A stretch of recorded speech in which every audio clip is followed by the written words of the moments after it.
Now to an alert for some residents in New Orleans. A boil water advisory is in effect for a portion of Uptown. This is a map of the areas impacted. It includes South Claiborne from Calhoun to Robert to the river, and Exposition Boulevard from the river to St. Charles Avenue. It does not include Tulane and Loyola universities.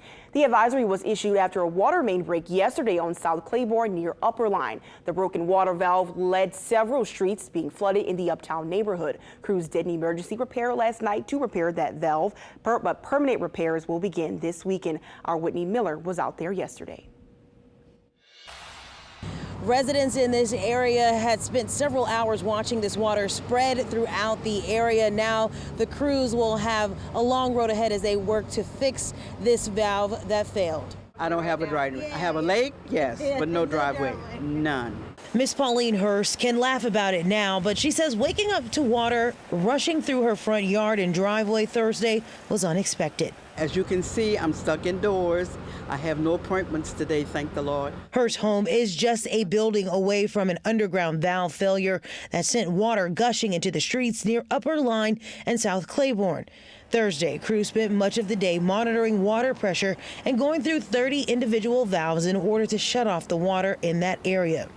Hurst says a crew had been in the area for weeks on a city's transmission main project. She was able to get updates from them. They said it was a good thing that they were working here, and if not, if it had happened when they got off of work, we would have had more water than this in the area. So it's a blessing that it happened when it did.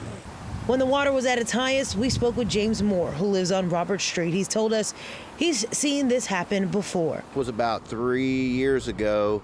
Another one happened about a block up the road right here and flooded. Same thing like it's going on right now, except it was a lot worse that last time. Moore says beyond Thursday's flooding episode, he's concerned about the city's infrastructure. I don't know. It seems like they start working on something and they just never finish it. In Uptown, Whitney Miller, Eyewitness News. The South Claiborne transmission project is what the crew was working on before the valve failed yesterday. The goal of that project is to replace the more than 100-year-old drinking water with newer pipes. It's scheduled to come online by the end of 2023.